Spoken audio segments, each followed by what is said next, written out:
Nos complace mucho que nos esté sintonizando. Le invitamos a que disponga su corazón en este momento para alabar, bendecir al Señor y aprender de su palabra. Acompáñenos. Mientras viva, te cantaré hasta mi último suspiro, te alabaré, eres la fuente de mi alegría, a ti cantaré. Mientras viva, te cantaré hasta mi último suspiro, te alabaré, eres la fuente de mi alegría, a ti cantaré.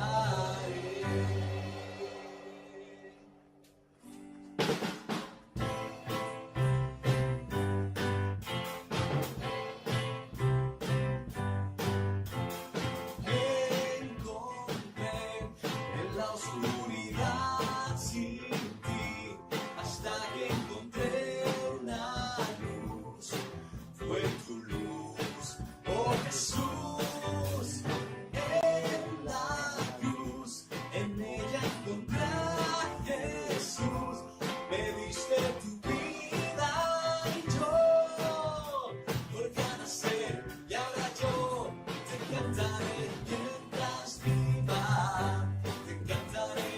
Hasta mi último suspiro, te alabaré, eres la fuente de mi alegría, a ti cantaré.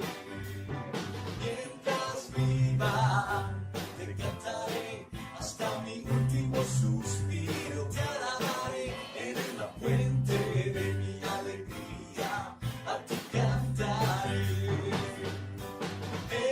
Encontré en la oscuridad sin ti, hasta que encontré una luz, fue tu luz, oh Jesús, en la cruz, en ella encontré a Jesús, me diste tu vida y yo, por cada ser, y ahora yo te cantaré mientras viva. Te cantaré hasta mi último suspiro, te alabaré, eres la fuente de mi alegría, a ti cantaré. Mientras viva, te cantaré hasta mi último suspiro, te alabaré, eres la fuente de mi alegría, a ti cantaré.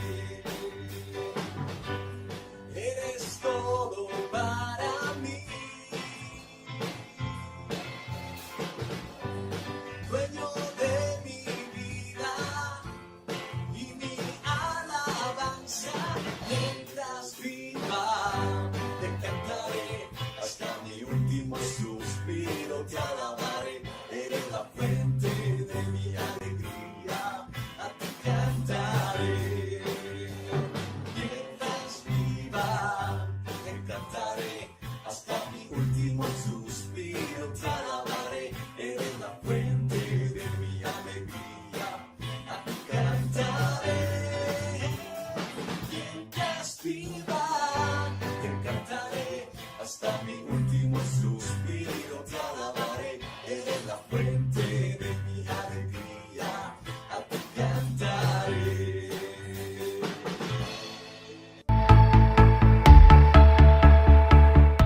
Qué alegría, qué gozo es haber podido alabar al Señor a través de las canciones de alabanza y adoración que acabamos de cantar.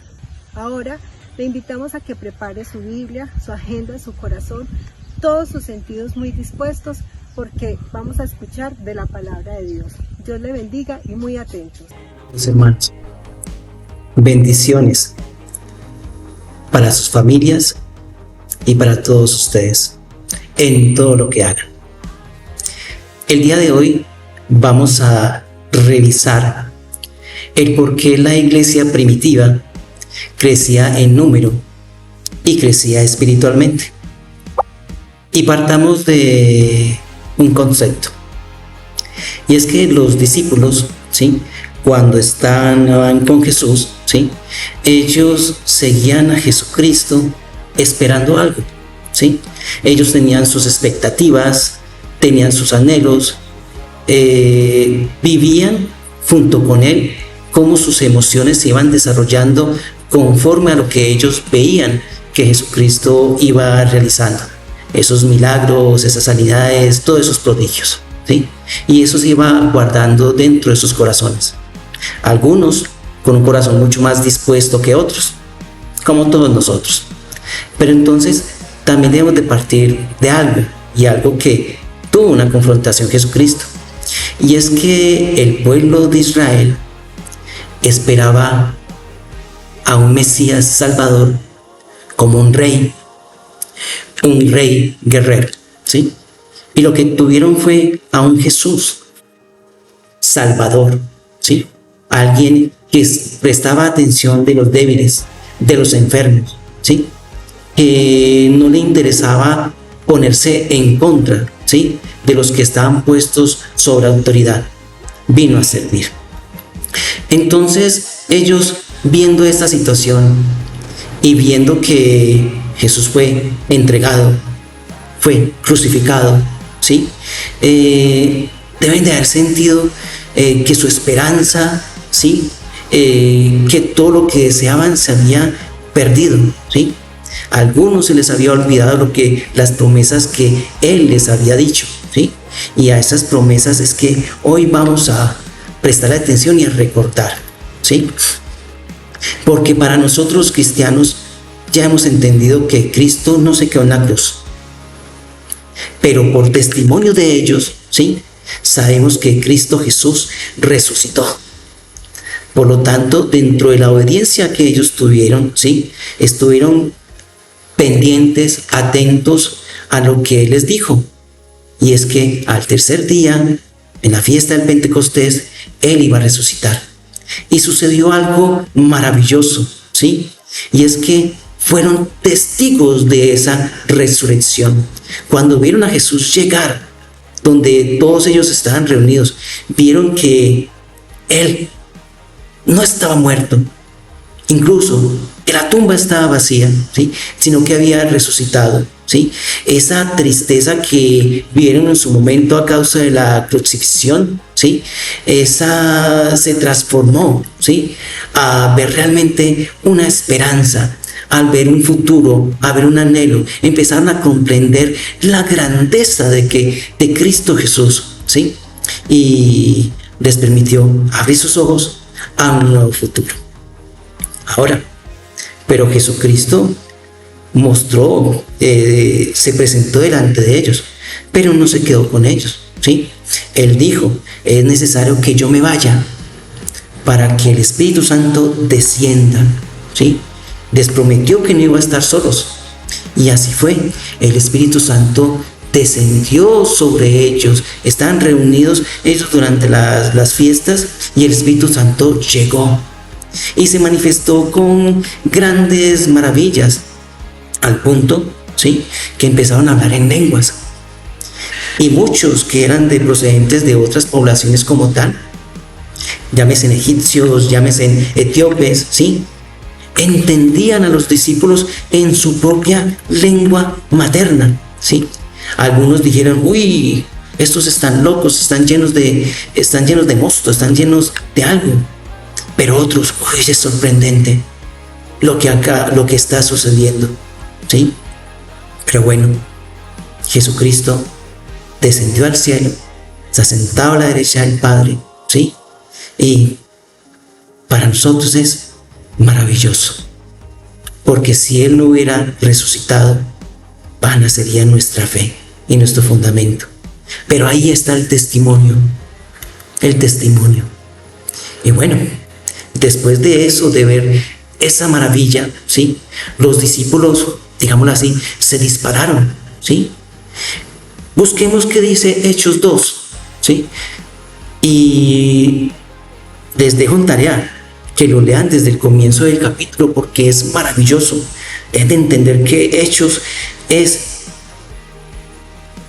el resultado de lo que Dios hizo en los discípulos luego que sobre ellos se manifestara el Espíritu Santo y cumplieran lo que Cristo Jesús les determinó. Y bueno, y por eso es que queremos hablar de por qué esa iglesia primitiva, ¿sí?, creció de forma tan exponencial y tan maravillosa. Ahora, busquemos Hechos 2, 36 al 47, ¿sí?, para que nos centremos. Dice: sepa pues, ciertamente toda la casa de Israel, que a este Jesús a quien vosotros crucificasteis, Dios le ha hecho Señor y Cristo. ¿Quién está hablando? Pedro. Al oír esto, se compungieron de corazón y dijeron a Pedro y a los otros apóstoles: varones, hermanos, ¿qué haremos? Pedro les dijo: arrepentíos y bautícense cada uno de vosotros en el nombre de Jesucristo para perdón de los pecados, y recibiréis el don del Espíritu Santo. Porque para vosotros es la promesa, y para vuestros hijos, y para todos los que están lejos, para cuantos el Señor nuestro Dios llamare. Y con otras muchas palabras testificaban y les exhortaba, diciendo: sed salvos de esta perversa generación. Así que los que recibieron su palabra fueron bautizados, y se añadieron aquel día como 3,000 personas, y perseveraban en la doctrina de los apóstoles, en la comunión unos con otros, en el partimiento del pan y en las oraciones. Por lo tanto, y este es un título que se le ha puesto a los versículos que siguen: la vida de los primeros cristianos. Dice el 43: y sobrevino temor a toda persona, y muchas maravillas y señales eran hechas por los apóstoles. Todos los que habían creído estaban juntos y tenían en común todas las cosas. Y vendían sus propiedades y sus bienes, y los repartían a todos según la necesidad de cada uno. Y perseverando unánimes cada día en el templo, y partiendo el pan en las casas, comían juntos con alegría y sencillez de corazón, alabando a Dios y teniendo favor con todo el pueblo. Y el Señor añadía cada día a la iglesia los que habían de ser salvos. ¿Ven? Hechos nos enseña lo que vivieron los apóstoles y cómo a partir de obedecer, sus vidas cambiaron de tal manera que fueron proyectadas hasta nuestro futuro. Ahora, con la venida del Espíritu Santo, el día de Pentecostés, ellos empezaron a hablar muchas lenguas. Eso está en el versículo 11, que está en la tarea. Muchos se asombraron, otros se burlaron de ellos y dijeron que estaban ebrios. Eso está en el versículo 13. Pero Pedro, usado grandemente por Dios en este primer discurso, se convirtieron 3,000 personas. Versículo 41. Hechos de los Apóstoles, para que tengan presente, ¿sí?, fue escrito por Lucas. Y recuerden bien que Lucas fue un compañero de viaje de Pablo. Y aún más, se cree que Lucas era médico. Esto se los digo, ¿sí? Todo esto se los digo, se los recuerdo. Es para que vean lo maravilloso que es ver cómo el cuerpo de Cristo, o sea, la iglesia, ¿sí?, se goza, haya gozo, paz, alegría, felicidad, haciendo la voluntad de Dios. En el libro de los Hechos podemos conocer la historia de los inicios de la iglesia, y en ella Hay muchas características que podemos decir que podemos decir como para clasificar el por qué la iglesia se creció de forma tan exponencial, ¿sí? Pero hoy hablaremos de 4 características. Hay más, pueden decir que algunas más importantes que otras, pero estas es las que les quiero compartir, que veo como las más notables dentro de la iglesia primitiva. La primera, que la iglesia primitiva era una en oración. Cuando 2 o 3 se ponen de acuerdo y piden algo al Padre, Él lo hace para que sea glorificado el Padre. Ellos se ponían de acuerdo en dirigir sus palabras, en orar al Padre.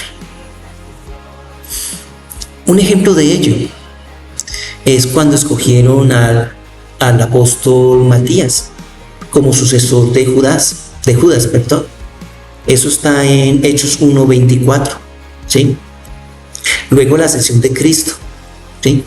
Ellos no eligieron de acuerdo a su mejor juicio o impresión, sino que oraron al Señor y le pidieron que le mostrara quién debía de tomar ese lugar.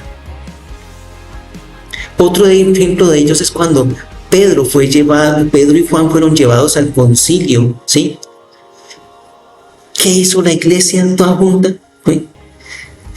Se pusieron todos de acuerdo para clamar al Señor y pedir que los librara, ¿sí?, de las amenazas y les concediera fluidez para predicar su palabra. Esto está en Hechos 4, 23, 31.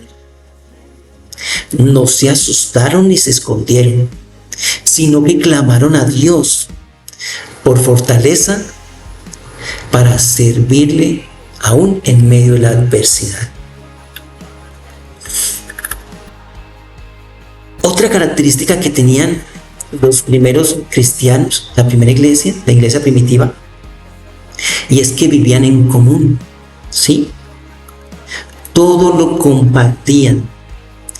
Perseveraban en la doctrina de los apóstoles, en la comunión unos con otros, en el partimiento del pan y en las oraciones. Esto está en Hechos 2:42. Ahora, es maravilloso ver cómo los primeros cristianos vivían en comunidad. En el versículo 46 dice: perseveraban juntos en el templo, comían juntos con alegría y sencillez. Esta unidad como iglesia anima a cada individuo a permanecer fiel al Señor y en su servicio a Él. Por eso es tan necesario que permanezcamos unidos al cuerpo de Cristo. Otra de las características era que había generosidad, ¿sí? Compartían entre ellos. Corazón y desde su alma. Ninguno decía ser suyo nada de lo que poseía, sino que tenían todas las cosas en común. Esto está en Hechos 4:32. Y aunque esta práctica como tal trajo problemas, ¿sí?, como lo que sucedió con Ananías y Zafira, de ellos hablan en Hechos en el capítulo 5, ¿sí? Más adelante vemos que era muy importante para los apóstoles que los necesitados fueran atendidos, lo que los llevó a elegir 7 diáconos, hermanos de buen testimonio que se dedicaran especialmente a esta labor. Hechos 6 del 1-6. Otra de las características que tenía la iglesia primitiva era que abrazaron el mandato de Dios de expandir el evangelio por todo el mundo. Desde el discurso de Pedro, luego el derramamiento del Espíritu Santo en la fiesta del Pentecostés, hasta la muerte de Esteban y la obra de Dios en Saulo, ¿sí? Un perseguidor de la iglesia. Luego que se convirtiera en un apóstol para los gentiles. Incluso Saulo veía a los cristianos enseñando el evangelio fervientemente y los miraba con desdén.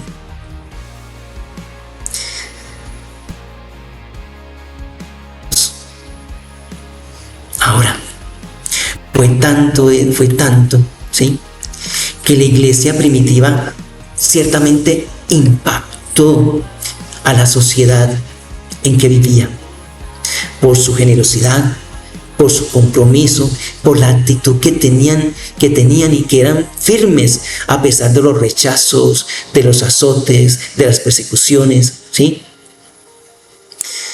En el primer creyeron 3,000 personas. Y cuando él y Juan estuvieron ante el concilio, se convirtieron otras 5,000. Había hambre y sed de la palabra. Las cosas que hicieron nuestros hermanos cristianos en los inicios de la historia de la iglesia han sido por el poder del Espíritu Santo de Dios que moró sobre ellos. Es como la primera vez cuando venimos a los pies del Señor. Sentimos un corazón rebosante de gozo, nuestro primer amor, que anhela conocer más al Dios que nos ha salvado y que nos has dado la vida. Sentimos un profundo anhelo por compartir con todo el mundo lo que Dios ha hecho en nosotros. Porque hay que reconocerlo, es algo glorioso y sobrenatural. Permita que este fervor, que esto que nosotros vivimos, le agrade y que su voluntad permanezca viva sobre nosotros. Incluso cuando tengamos décadas en el Evangelio. Pero estas, como les digo, son solo 4 de las características que tuvo la iglesia primitiva y por la cual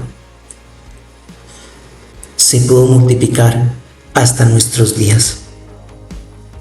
Y los invito, estudiemos Hechos de los Apóstoles, porque en ella veremos, ¿sí?, el resultado de la fe de los apóstoles.